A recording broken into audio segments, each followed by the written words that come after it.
Hope TV Tamil நேயர்களுக்கு இயேசு கிறிஸ்துவின் நாமத்தினாலே வாழ்த்துக்களையும் வணக்கங்களையும் தெரிவித்துக் கொள்கிறோம். மற்றும் ஒரு இனிய நன்னாளிலே ஓய்வு நாளின் பள்ளி பாடங்கள் நிகழ்ச்சியின் சார்பாக உங்கள் அனைவரையும் சந்திப்பதில் மிகுந்த மகிழ்ச்சி அடைகிறோம். வாங்க நிகழ்ச்சிக்குள்ளே கடந்து போகலாம். இதனால் விசேஷமாக இப்போது ஒரு கெர்ஸும் இப்போது சார்ல்ஸ் இருப்பது குறித்து மிகுந்த மகிழ்ச்சி. இருவரையும் நிகழ்ச்சிக்குள்ளே நான் வரவேற்றுக் கொள்கிறேன். அருமையான பாடத்தை நாம் படிக்க இருக்கிறோம். பாஸ்டர் கெர்ஸும் துவக்கி வைங்க. துதிகன மகிமையாவும் இயேசுவுக்கே. தேவனுடைய பிரதான கிருபையினாலே இந்த 2025ஆம் ஆண்டிலே முதல் காலாண்டு பாடங்களை படித்து வருகிறோம். இந்த காலாண்டு பாடத்தின் தலைப்பானது தேவனுடைய அன்பும் நியாயமும். பாடம் 6, பாடத்தின் தலைப்பு தேவன் நியாயத்தை விரும்புகிறார். மனப்பாட வசனம் எரேமியா 9ஆம் அதிகாரம் 24ஆம் வசனம்.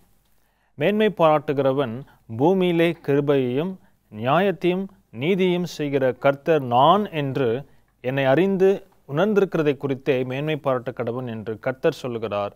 இவைகளின் மேல் பிரியமாக இருக்கிறேன் என்று கர்த்தர் சொல்லுகிறார். பாஸ்டர் சார்ல்ஸ், இந்த பாடத்துக்கான ஒரு அறிமுகம். இந்த பாடத்தின் அறிமுகத்தில் நமக்கு 2 வேற்றுமையை காண்பிக்கிறார்கள். அதாவது த பேகன் காட்ஸ் என்று சொல்லுகிறோமே, அஞ்ஞான கடவுள்கள், அவங்க எவ்வளோ கொடூரமாக இருக்கிறார்கள். ஆனால் அப்படிப்பட்ட பிசாசுகளுக்கு மனிதர்கள் பயந்து நடுங்குகிறார்கள். ஏன் அப்படின்னா அவங்களுடைய தொழுகையே ஒரு அகோரமான அல்லது கொடூரமான தொழுகை. ஏன் அப்படின்னா அந்த பழைய ஏற்பாட்டிலே தங்களுடைய பிள்ளைகளை பலியாக அந்த பிசாசுகள் கேட்கும்.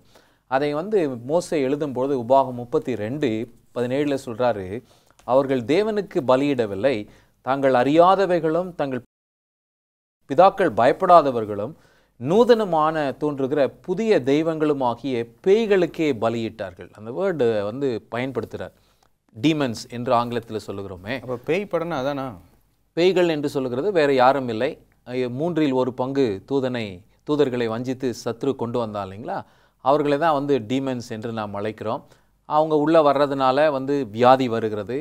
வியாதியஸ்தர்களை குணமாக்கின பொழுது இந்த பிசாசுகளை எல்லாம் ஆண்டவர் விரட்டினார் என்று பார்க்கிறோம். அப்போ பொதுவாகவே அவங்களுடைய தொழுகையாக இருக்கட்டும், எதுவாக இருந்தாலும் மனுஷர்களை அவங்க திருடி கொள்கிறதே அவங்களுடைய வேலையாக இருக்கிறது. ஆனால் நம்முடைய தேவன் எப்படிப்பட்டவர் என்றால், இதோ தம்முடைய பிள்ளைகளுக்காக ஜீவனை கொடுக்கிறவர். அவர் இறங்கி நமக்காக மரித்ததின் மூலமாய் அவருடைய அன்பு வெளிப்படுகிறது. அப்படிப்பட்ட தேவனுடைய குணாதிசயம் எப்படி இருக்கிறது என்றால், துன்பப்படுகிறவர்களையும் வேதனைப்படுகிறவர்களையும் அல்லது இக்கட்டிலே அகப்பட்டிருக்கிறவர்களை பார்த்து தேவனால் சும்மா இருக்க முடியாது, அவரால் சகித்து கொள்ள முடியாது. அவர் நீதி உள்ள தேவனாக இருக்கிறபடினால் அவைகளை அவர் ஏற்றுக்கொள்ளுகிறார் என்கின்றது நம்முடைய பாடத்தினுடைய ஒரு மைய கருத்தாக நாம் படிக்க போகிறோம். பாடம் 6, தேவன் நியாயத்தை விரும்புகிறார். முதல் கேள்வி பாஸ்டர் கெர்ஷோம் அவர்களுக்கு, நீதிக்கான தேவனின் அக்கறையை வேதத்தில் நம்ம எப்படி படித்துக்கொள்ள முடியும்? அநேக வசனங்கள் நமக்கு எடுத்துக்காட்டாக சொல்லப்பட்டிருக்கிறது. சங்கீதம் 33ஆம் அதிகாரம் 5ஆம் வசனம், அவர் நீதியிலும் நியாயத்திலும் பிரியப்படுகிறார், பூமி கர்த்தருடைய காருண்யத்தால் நிறைந்திருக்கிறது என்று சொல்லி நாம் பார்க்கிறோம். ஆண்டவராகிய தேவன் நீதியிலும் நியாயத்திலும் பிரியப்படுகிறார். ஏசாயா 61ஆம் அதிகாரம் 8ஆம் வசனத்திலே கர்த்தராகிய நான் நியாயத்தை விரும்புகிறேன் என்று தேவன் அங்கு உரைக்கிறதை நாம் பார்க்க முடியும். சங்கீதம் 89:14 நீதியும் நியாயமும் உம்முடைய சிங்காசனத்தின் ஆதாரமாக இருக்கிறது, கிருபையும் சத்தியமும் உமக்கு முன்பாக நடக்கும்.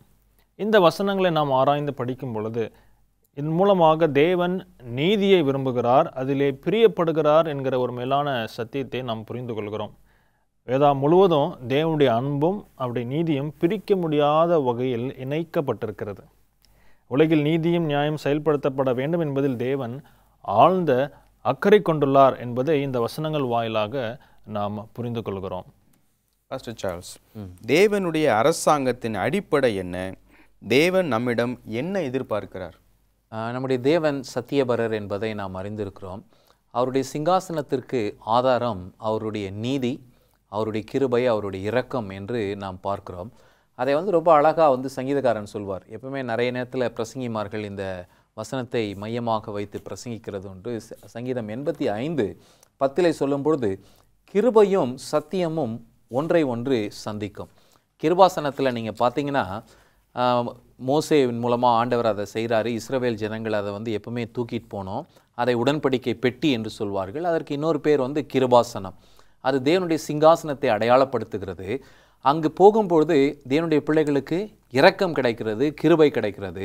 ஆனால் அந்த சிங்காசனத்திற்குள்ளாக எது வைக்கப்பட்டிருந்தது என்றால் 10 கட்டளைகள், மகிமையான தேவனுடைய பிரமாணம் உள்ளடங்கி இருந்தது. இந்த வாக்கியத்தை தொடர்ந்து வாசிக்கும்பொழுது நீதியும் சமாதானமும் ஒன்றை ஒன்று முத்தம் செய்யும்.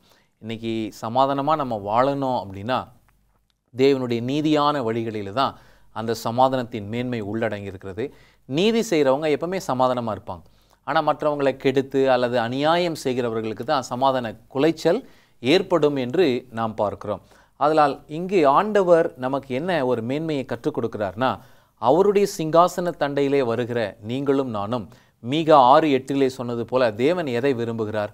நன்மை செய்ய வேண்டும். சக மனிதர்களிடத்திலே நாம் நன்மை செய்து அன்பு காண்பித்து நாம் வாழ்வோமே என்றால் இதையே தேவன் விரும்புகிறார் என்பதை மீகா அங்கு அழகாக சொல்லுகிறார். நல்ல பாடங்களை படித்துக் கொண்டிருக்கிறோம். ஒரு இடைவேளைக்கு பின்பாக மீண்டும் சந்திப்போம். பிரியமானவர்களே, ஒரு இடைவேளைக்கு பின்பாக மீண்டும் நிகழ்ச்சி தொடரும். பிரியமானவர்களே, இடைவேளைக்கு பின்பாக மீண்டும் நிகழ்ச்சிக்குள்ள நம்ம கடந்து போகலாமா? பிரேக்குக்கு முன்னாடி பாஸ்டர் சார்ல்ஸ் மீகா 6:8 சொன்னார். அதிலிருந்து ஒரு கேள்வி நான் கேட்க விரும்புகிறேன். தேவனுடைய உண்மையும் நீதியையும் குறித்து வேத வசனங்கள் என்னென்ன சொல்லுகிறது?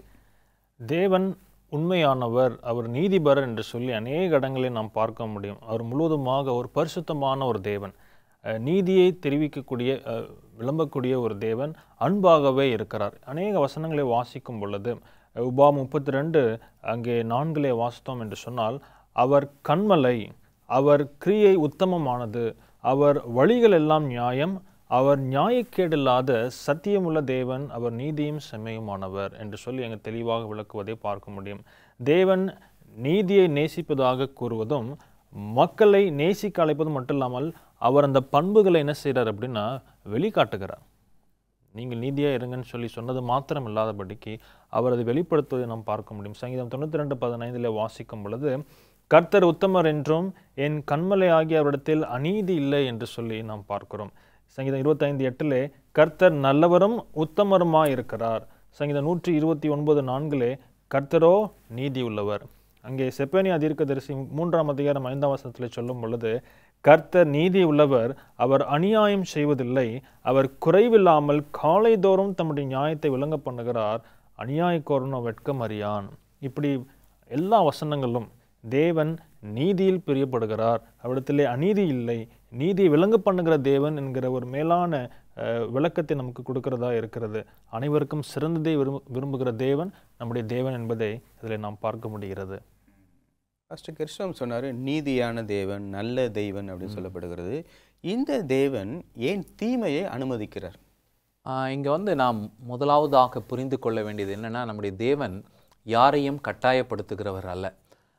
மனிதர்களாகிய நம்ம எப்படி படைத்திருக்கிறார்னா, தேர்ந்தெடுக்கக்கூடிய ஒரு பக்குவத்தை கொடுத்திருக்கிறார். அதை ஆங்கிலத்தில் ஃப்ரீடம் ஆஃப் சாய்ஸ், நன்மையும் தீமையும் நமக்கு முன்பாக வைக்கிறார். ஏன் இப்படி செய்கிறார் அப்படின்னா, நாம் இயந்திரங்கள் அல்ல. நம்ம ஏதோ ஒரு கம்ப்யூட்டர் போலவோ அல்லது டிவி ரிமோட் போலவோ, ரிமோட் ஆன் பண்ணால் அது நம்ம என்ன சொல்கிறோமோ அதை தான் நம்முடைய டிவி செய்யும். அப்படி அல்ல. நாம் தேவனுடைய சிறந்த படைப்பு. நாம் தீர்மானம் எடுக்கவும் ஞானத்தை கொடுக்குறாரு. அதனுடைய விளைவுகள் என்னது என்பதையும் நமக்கு முன்னதே என்ன பண்ணுறாரு, காண்பிக்கிறார். இப்போ இன்றைக்கி ஏன் தீமை எக்ஸிஸ்டாக இருக்குது அப்படின்னா, first reason freedom of choice, free will ஆண்டவர் கொடுத்துருக்கிறதுனால மனிதர்கள் தீமையை தெரிந்து கொள்ளுகிறார்கள் நன்மைக்கு பதிலாக என்று பார்க்குறோம். முதல் ரீசன். ரெண்டாவது ரீசன் நீங்கள் பார்த்தீங்க அப்படின்னா, இது ஒரு டெம்பரரி தான். இந்த தீமை என்பது நிரந்தர காலமாக, இது யுகங்களெங்கிலும் அல்லது நித்திய காலமாக இருக்கும் என்பது இல்லை. ஏன் அப்படின்னா, இதை ஒரு குறிப்பிட்ட ஒரு ரீசனுக்காக அல்லது ஒரு இதை ஆண்டவர் வெளிப்படுத்துகிறதற்காக அனுமதித்திருக்கிறார். ஆனால் அந்த தீமையை நன்மையாய் மாற்றுகிறவர் நம்முடைய தேவன் என்பதை சிலுவையின் அனுபவத்தின் மூலமாக நமக்கு கற்றுக் கொடுக்கிறார். மூன்றாவது நீங்கள் பார்த்தீங்கன்னா, இந்த தீமையின் மூலமாக நாம் தீமைகளையும் பாடுகளையும் அனுபவிக்கிறோம். ஆனால் இந்த தீமையும் பாடும் நம்மளை ஆவிக்குரிய வாழ்க்கையில் நம்மை வளர்க்கிறது.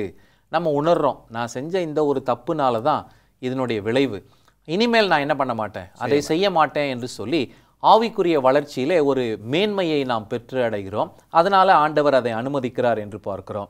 ஆனால் எந்த ஒரு கான்சிக்வன்சஸாக இருந்தாலும் அது எல்லாமே என்ன, பாவத்தினால் உண்டான விளைவு என்று பார்க்கிறோம். இப்போ ஏன் தீமை இருக்கிறதுனா, பாவம் இன்னும் இருக்கிறது, ஆதலால் தீமை இருக்கிறது. ஆனால் இவைகள் அனைத்தையும் ஆண்டவர் ஒரு முற்றுப்புள்ளிக்கு கொண்டு வருவார். நாகும் 1:9 சொன்னது போல இந்த இடுக்கண் மீண்டுமாக வராது என்கின்ற ஒரு உன்னதமான வாக்குத்தத்தத்தை அங்கு கொடுக்கிறார். ஃபஸ்ட்டு கெர்ஷோம், தேவனுடைய குணம், இந்த குணத்தை பற்றி நம்ம தெரிஞ்சுக்கணுன்னா மல்கியா 3ஆம் அதிகாரம் 6ஆம் வசனம் என்ன சொல்லுகிறது? நான் கர்த்தர், நான் மாறாதவர் என்று சொல்லி அந்த வசனம் சொல்லுகிறது. ஆகையால் யாக்கோவின் புத்திரராகி நீங்கள் நிர்மூலமாகவில்லை. அநேகர் இந்த வசனத்தின் மூலமாக முதல் பாதியை மாத்திரம் என்ன செய்வாங்க, படிச்சுட்டு தேவன் எவ்விதத்திலும் மாறாதவர் என்று புரிந்து கொள்வார்கள். ஆனால் நாம் அதை ஆழமாய் சிந்திக்கும் பொழுது அந்த 2ஆம் பகுதியை நம்ம பார்த்தோம் அப்படின்னா, ஆகையால் யாக்கோவின் புத்திரராகி நீங்கள் நிர்மூலமாகவில்லை. இதனை வாசிக்கும் பொழுது அவர் உறவு முறையில் அங்கே மாறுகிறார் என்பதை நாம் பார்க்கிறோம். அதாவது மனிதனோடு கொண்டுள்ள உறவில் அவர் நியாயத்தை விசாரிக்கிற தேவனாய் இருக்கிறார். அவர் அன்பு செலுத்துகிறாரு. தீமை பெருகும் பொழுது அங்கே நியாயத்தை அவர் விசாரிக்கிற தேவனாக இருக்கிறார்.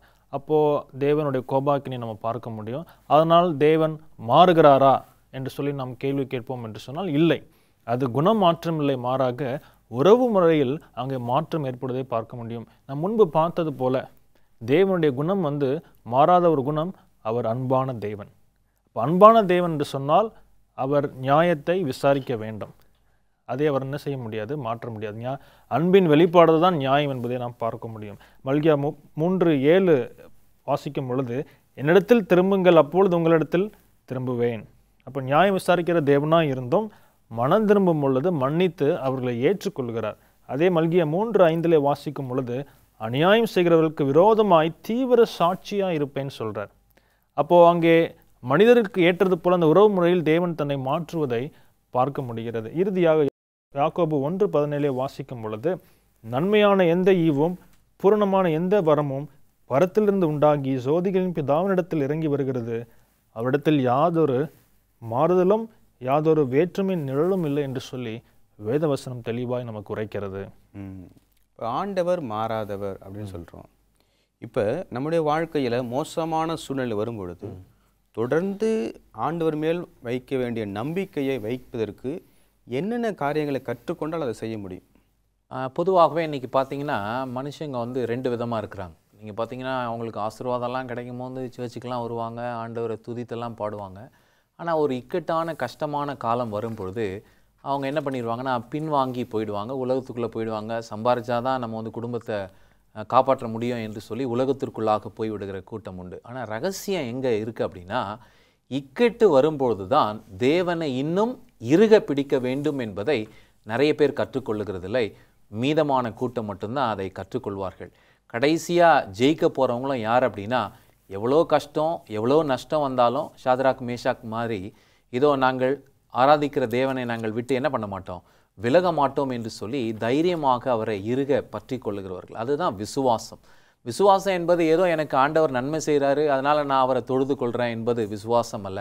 அவர் என்னை உண்டாக்கி இருக்கிறார். ஒருவேளை என் வாழ்க்கையில் அவர் தீமையை அனுமதித்தாலும் அது நன்மைக்காகவே அதை ஆண்டவர் அனுமதிக்கிறார் என்கின்ற விசுவாசம் நமக்குள்ளே இருக்கணும். இந்த விசுவாசம்தான் யோசேப்புக்குள்ளே இருந்துச்சு. அவங்களுடைய சகோதரர்கள்லாம் பயந்தாங்க. அப்பா மரிச்சிட்ட பிறகு தம்பி எங்கே நம்மளை பழி வாங்கிடுவானோ. அவர் சொல்கிறாரு, நீங்கள் ஒருவேளை இதை அறியாமையில் செய்திருக்கலாம், இவைகள் அனைத்தையும் தேவன் நன்மையாய் முடிய பண்ணினார். இது தேவனுடைய திட்டம். நான் தீமையை அனுபவித்து இதோ என் மூலமாக ஆண்டவர் ஒரு பெரிய ரட்சிப்பை யாக்கோபின் குடும்பத்திற்கு கொடுக்க வேண்டும் என்பதை அவர் புரிந்து கொண்டார். அதே விசுவாசம் நமக்குள்ளே இருக்கணும். ஒருவேளை நமக்கு யார் தீமை செய்தாலும் அது நன்மையாய் முடியும் என்று சொல்லி நாம் பொறுமையாக இருப்போம் என்றால் அது நமக்கும் நன்மையாய் முடியும், சபையில் இருக்கிற மற்றவர்களுக்கும் குடும்பத்தில் இருக்கிறவர்களுக்கும் அது நன்மையாய் முடியும். அருமை அருமை, நல்ல பாடங்களை நாம் படித்துக் கொண்டிருக்கிறோம். ஒரு இடைவேளைக்கு பின்பாக மீண்டும் சந்திப்போம். பிரியமானவர்களே, ஒரு இடைவேளைக்கு பின்பாக மீண்டும் நிகழ்ச்சி தொடரும். பிரியமானவர்களே, இடைவேளைக்கு பின்பாக மீண்டும் நிகழ்ச்சிக்குள்ள நம்ம கடந்து போகலாமா? பாடம் 6 நாம் படித்து கொண்டிருக்கிறோம். தேவன் நியாயத்தை விரும்புகிறார் என்று சொல்லி நாம் படிக்கிறோம். தேவனின் மனம் மாறுதலை குறித்து வேதம் என்ன சொல்லுகிறது? மல்கியா 3:6 நாம் வாசித்தோம். ஆண்டவராகிய தேவன் கர்த்தர் மாறாதவர் என்று படித்தோம். குணத்திலே மாறாதவராக இருக்கிறார். ஆனால் வேதத்திலே சில வசனங்கள் தேவன் மனம் மாறினார் என்று நமக்கு சொல்லப்பட்டிருக்கிறது. அதை எப்படி நாம் பார்க்கலாம் என்று சொல்லி யாத்திரா 32:14 முதலாவது இந்த காரியத்தை நாம் படிப்போம் என்று சொன்னால் 2 உதாரணத்தை நாம் படிக்க இருக்கிறோம். முதல் உதாரணம், இஸ்ரவேல் ஜனங்கள் தேவனை அங்கே கோபம் மூட்டின பொழுது அங்கே அந்த கன்றுக்குட்டியை வணங்கி கோபம் மூட்டினார்கள். அங்கே மோசே என்ன செய்கிறாரு, அந்த கற்பலை உடைச்சிடுறாரு. அப்போ ஆண்டவர் சொல்கிறாங்க, நான் என்ன செய்ய போகிறேன், இவர்களை அழித்து நிர்மூலமாக்க போகிறேன். அப்போ மோசே அவர்களுக்காக பரிந்து பேசுகிறார். ஆண்டவரே, என்னுடைய பேரை கூட ஜீவ புஸ்தகத்திலேருந்து நீங்கள் கிறுக்கி போடுங்க, சுற்றி இருக்கிற தேசம் என்ன நினைப்பார்கள் என்று சொல்லி பரிந்து பேசும் பொழுது ஆண்டவர் அங்கே மனம் மாறுவதை நாம் பார்க்க முடியும். 32 யாத்திரை 32:14 வசனத்தை வாசிக்கும் பொழுது, அப்பொழுது கர்த்தர் தமது ஜனங்களுக்கு செய்ய நினைத்த தீங்கை செய்யாதபடிக்கு பரிதாபம் கொண்டார். இங்கே ஒரு மனம் மாறுதல் ஏற்படுவதை பார்க்க முடியும். 2வது அனுபவம் எங்கே கொடுக்கப்பட்டிருக்கு என்று சொன்னால், எரேமியா 18:4-10 வசனங்கள். அங்கே என்ன பார்க்கிறோம் என்று சொன்னால், குயவன் மண்பாண்டம், இந்த ஒரு அனுபவத்தை பார்க்க முடியும். எரேமியா தீர்க்கதரிசி ஆண்டவர் குயவன் வீட்டுக்கு அனுப்புகிறார். அங்கே மண்பாண்டம் அவன் கையில் கெட்டு போன பொழுது அதை திருத்தம் செய்யும்படிக்கு அதை குலைத்து வேறு மண்பாண்டமாக வணைகிறான். இந்த உதாரணத்தில் நல்ல பாடத்தை கர்த்தர் என்ன செய்கிறாரு, அங்கே எரேமியாவுக்கு சொல்லிக் கொடுக்கிறார். இந்த கனிமன் போல நீங்கள் என் கையில் இருக்கிறீர்கள் என்று சொல்லி அங்கே அருமையான வசனங்கள் சொல்லப்பட்டிருக்கிறது. பிடுங்குவேன், இடிப்பேன், அழிப்பேன் என்று நான் ஒரு ஜாதிக்கு விரோதமாகவும் ஒரு ராஜ்யத்துக்கு விரோதமாகவும் சொன்ன மாத்திரத்தில் அவர்கள் மனம் திரும்ப பட்சத்தில் நான் என்ன செய்வேன் அப்படின்னா, தீங்கை செய்யாதபடிக்கு மனம் மாறுவேன். எங்கே கொடுக்கப்பட்டிருக்கிறது, எரேமியா 18ஆம் அதிகாரத்திலே 7, 8, 9, 10 வசனங்களில் வாசிக்க முடியும். தொடர்ச்சியாக பார்த்தோம் அப்படின்னா 9, 10 வசனங்களில் கட்டுவேன், நாட்டுவேன் என்று ஒரு ஜாதியையும் ஒரு ராஜ்யத்தை குறித்து நான் சொல்லுகிறதும் உண்டு. ஆனால் அவர்கள் என் சத்தத்தை கேளாமல் போன என்ன செய்வேன் அப்படின்னா, அதை செய்யாதபடிக்கு மனம் மாறுவேன் என்று சொல்லி ஆண்டவர் சொல்லுகிறார். இந்த வசனங்களில் இருந்து நாம் என்ன கற்றுக்கொள்கிறோம் என்று சொன்னால், ஜனங்கள் தங்கள் வழிகளை விட்டு மனம் மாறும் பொழுது, ஜனங்களுக்காய் பரிந்து பேசுகிற போதும் தேவன் தாய் செய்ய நினைத்த தீங்கிலிருந்து மனம் மாறுகிறார். மனிதனின் மனம் திரும்புதலின் விளைவாக தேவன் மனம் மாறுகிறார் என்பதை நாம் பார்க்கிறோம். அருமை அருமை பாஸ்டர் சார்ல்ஸ். தெய்வீக மனம் மாறுதல் என்பதனுடைய முக்கியத்துவம் என்ன, அதை எப்படி நம்ம புரிந்து கொள்ள முடியும்? நடந்து முடிஞ்சிருச்சு, இப்போ நம்ம வாழ்க்கையில் எப்படி புரிஞ்சுக்க முடியும்? பாஸ்டர் கெட்சம் அதுக்கான விளக்கத்தை அழகாக கொடுத்தாங்க. அதனுடைய தொடர்ச்சியை கவனிக்கும் போது இந்த பாடத்திலேயே நமக்கு 2 வாக்கியங்கள் கொடுக்கப்பட்டிருக்கிறது. தேவன் யார் அப்படின்னா, மனுஷர்களுக்கு நாம் தேவனை ஒப்பிடவே முடியாது. மனுஷனுடைய குணம் என்னன்னா, இன்றைக்கி ஒன்று பேசுவான், நாளைக்கு ஒன்று பேசுவான், மறுபடியும் அதுக்கு அடுத்த நாள் கேட்கும்போது நான் எப்போ சொன்னேன், அப்படியா நான் சொன்னேன், அப்படி நான் சொல்லவே இல்லையே என்று சொல்லுகிற பழக்கம் தான் யார் இது, மனுஷனுடைய பழக்கம். ஆனால் இங்கே பாருங்கள், என்னாகமம் புத்தகத்தில் இங்கு இதை பாலாக் தீர்க்கதரிசி தான் சொல்லுகிறான், பிலேயாம். அதை சொல்லும் பொழுது இங்கு 19ஆம் வசனம் 23ஆம் அதிகாரத்தில், பொய் சொல்ல தேவன் ஒரு மனிதன் அல்ல, மனமாற அவர் ஒரு மனுபுத்திரரும் அல்ல, அவர் சொல்லியும் செய்யாதிருப்பாரோ, அவர் வசனித்தும் நிறைவேற்றாதிருப்பாரோ. அப்படின்னா ஆண்டவரை பொறுத்த வரைக்கும் ஒரு வசனத்தை அவர் வசனித்திருக்கிறார் என்றால் அதை நிச்சயமாய் நிறைவேற்றியே தீர்ப்பார் என்று நாம் பார்க்கிறோம். அப்படின்னா ஆண்டவர் சொல் மாறாதவர். அவர் சொல்கிறத தான் செய்வார், செய்கிறத தான் அவர் சொல்வார் என்று நாம் பார்க்கிறோம். அதற்கு இணையான வாக்கியத்தை எங்கே பார்க்க முடியும் அப்படின்னா, சவுல் ராஜாவுடைய வாழ்க்கையில் ஆண்டவர் ஒரு கட்டளை கொடுத்து அனுப்புகிறார். போய் எதிரிகளை எல்லாம் நீ அழிச்சிட்டு என்ன பண்ணு, நீ திரும்பி வா, வெற்றி நான் உனக்கு கொடுத்துருக்கிறேன் என்று சொன்னதும் இவன் போகிறான். இவன் ஆடு மாடுகளை எல்லாம் அப்படியே பத்திரமா கொண்டு வந்துடுறான். அங்கே மற்ற இதெல்லாம் கூட பத்திரமா கொண்டு வரான். இதை ஆண்டவர் அப்படி கட்டளையிடவில்லை. நீ பார்க்கறது எல்லாத்தையும் என்ன பண்ணு, அழித்து விடு என்று தான் ஆண்டவர் கொடுத்தார். இப்போது இங்கே சாமுவேல் தீர்க்கதரிசி ராஜாவிடத்தில் பேசும்பொழுது, ஆண்டவர் உங்ககிட்ட என்ன சொல்லி அமிச்சாரு, ஆனால் நீ என்ன செய்திருக்கிற, நான் கேட்கிற சத்தம் என்ன, ஆடு மாடுகளுடைய சத்தத்தை கேட்கிறேனே. இப்போ சாமுவேல் சொன்ன ஒரு வார்த்தையை தான் 20வது வசனத்திலே வாசிக்கிறோம். 15ஆம் அதிகாரம், இஸ்ரவேலின் ஜெயபாலமானவர் பொய் சொல்லுகிறதும் இல்லை, தாம் சொன்னதை பற்றி மனஸ்தாபப்படுகிறதும் இல்லை, மனமாற அவர் மனுஷன் அல்ல. ஏன் அப்படின்னா இங்கே ஸ்ட்ரெயிட்டாக ஆண்டவர் சவுல் ராஜாவை பார்த்து சொல்லிட்டாரு, உன்னை நான் புறக்கணித்தேன், உன்னுடைய ஸ்தானத்திலே வேறொருவனை நான் என்ன ஆக்குவேன், ராஜாவாக்குவேன், என் இருதயத்திற்கேற்றவனை நான் கொண்டு வருவேன் என்று சொல்லிவிட்டார். அப்போ தான் தாவீது பிக்சரில் வர்றார். ஆமாம், அவர் அதற்கு அப்புறம் வராரு. ஆனால் இவரால் என்ன பண்ண முடியல, ஒன்றும் பண்ண முடியல. இவர் தன்னை முற்றிலுமாக ஆண்டவருக்கு ஒப்பு கொடுத்திருந்தா ஒருவேளை மனமாறுதலை அவர் கண்டிருக்கலாம், யார், சவுல் ராஜா. ஆனால் கடைசியாக அவரும் மனமாறுதலை காணவில்லை. ஏன் அப்படின்னா தேவன் சொன்ன வசனத்தை அவன் விசுவாசிக்கவில்லை. நாம் மனமாறுதலை காண வேண்டும் என்றால் தேவனுடைய வசனத்தை விசுவாசிக்க வேண்டும். ஏனென்றால் நம்முடைய தேவன் நேற்றும் இன்றும் என்றும் மாறாதவராக இருக்கிறார். அவர் சொல்லுகிற வாக்குத்தத்தத்தின்படியே அவருடைய செயல்பாடுகள் இருக்கிறது. பாஸ்டர் கெர்ஷோம், தம்முடைய சத்துருக்களாக தங்களை கருதுபவர்களுக்கும் தேவன் நன்மையான காரியங்களை அருளுகிறார் என்பதை எவ்வாறு புரிந்து கொள்வது? நன்மையான காரியங்களை அருளுவதுதான் தேவனுடைய இயல்பாகவே இருக்கிறது. அவருடைய குணமே அதான். அவருடைய குணமே அதான். உபாகமம் 7ஆம் அதிகாரம் 9ஆம் வசனத்தை வாசிக்கும் பொழுது, உன் தேவனாகி கர்த்தர் தேவன் என்றும் தம்மில் அன்பு கூர்ந்து தமது கற்பனைகளை கைக்கொள்கிறவர்களுக்கு அவர் 1000 தலைமுறை மட்டும் உடன்படிக்கையும் தயவையும் காக்கிற உண்மை உள்ள தேவன் என்று சொல்லி நாம் பார்க்கிறோம். 1000 தலைமுறைகள். அப்போது அநேக பிள்ளைகளுக்கு அங்கே அவர் அன்பையும் அங்கே நன்மையான காரியங்களை அருளுகிற தேவனாக இருக்கிறார். ரோமர் 5:8 வாசிக்கும் பொழுது, நாம் பாவிகளாக இருக்கையில் கிறிஸ்து நமக்காய் மரித்ததுனாலே, கிறிஸ்து ஒரு சிலருக்கு மாத்திரம் மரிக்கலை, நல்லோருக்காகவும் தீயோருக்காகவும் அனைவரின் பாவங்களுக்காகவும் மரித்தார் என்பதை நாம் அறிந்திருக்கிறோம். தேவ அன்பின் உயரிய வெளிப்பாடு தான் கிறிஸ்துவின் சிலுவை பாடு மரணம். சங்கீதம் 105 வாசிக்கும் பொழுது, கர்த்தர் நல்லவர், அவருடைய கிருபை என்றென்றைக்கும், அவருடைய உண்மை தலைமுறை தலைமுறையும் உள்ளது. இந்த வசனங்கள் எல்லாம் வாசிக்கும் பொழுது நாம் என்ன புரிந்து கொள்கிறோம் என்றால், தேவன் நல்லவர், நன்மையான காரியங்களை அருளுகிறார், 1000 தலைமுறைகளுக்கும் தயவை காக்கிற தேவனாக இருக்கிறார். தம்முடைய சத்துருக்களாக தங்களை கருதுபவர்களுக்கும் தேவன் நன்மையான காரியங்களை அருளுகிறார் என்பதை நாம் புரிந்து கொள்கிறோம். சில நேரங்கள் நாம் யோசிப்பது உண்டு, அந்த மனுஷன் அவ்வளோ தீமை செய்கிறானே, வளர்ந்து கொண்டே போகிறானே என்று சொல்லி நாம் யோசிப்போம். அது தேவனிடத்திலிருந்து நாம் கற்றுக்கொள்கிற பாடம் என்னவென்று சொன்னால், தன்னுடைய சத்துருக்களாக நினைப்பவர்களுக்கும் ஆண்டவர் என்ன செய்கிறாரு? தயவை காட்டுகிறார். இதை மிக அழகாக பவுல் ரோமர் 5:10 சொல்லும் பொழுது, நாம் தேவனுக்கு சத்துருக்களாக இருக்கையில் அவருடைய குமாரனின் மரணத்தினாலே ஒப்புரவாக்கப்பட்டோம். இதுதான் இயேசு கிறிஸ்து மலை பிரசங்கத்தில் மிக அழகாக சொல்லியிருப்பார். மலை பிரசங்கத்தை முடிச்சிட்டாரு. இப்போ மலை பிரசங்கத்தில் நான் ஒரு கேள்வி கேட்க போகிறேன். மத்தேயு 5ஆம் அதிகாரம் 43 48 வரைக்கும் படிக்கும் பொழுது ஆண்டவர் இங்கே ஒரு போதனையை கொடுக்குறார். இந்த போதனையில் ஆண்டோடைய அன்பை எப்படி நம்ம புரிந்து கொள்ள முடியும் பாஸ்டர் சார்ல்ஸ்? நம்முடைய தேவன் பூரண சற்குணராக இருக்கிறார். அவருடைய அன்பு கீழ்ப்படுகிறவர்களிடத்தில் மாத்திரமல்ல, கீழ்ப்படியாத முரட்டாட்டம் உள்ள சத்துருக்களின் மேலும் அவர் அன்பு செலுத்துகிறார் என்பதை பாஸ்டர் ரொம்ப அழகாக விளக்கி சொன்னார். இதில் ஆண்டவர் நமக்கு என்ன கற்றுக் கொடுக்கிறார்னா, நாம யாரை பிரதிபலிக்க வேண்டும் என்றால் நாம் கிறிஸ்துவை பிரதிபலிக்க வேண்டும்.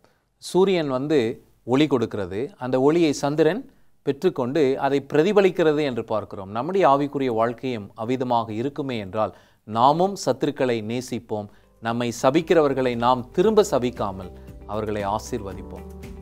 இந்த பாடத்தை நடத்தி கொடுத்ததுக்காக நிகழ்ச்சியின் சார்பாக உங்கள் இருவருக்கும் நன்றியை தெரிவித்துக் கொள்கிறேன். பிரியமானவர்களே, தேவன் உங்கள் அனைவரையும் ஆசீர்வதிப்பாராக. ஆமென்.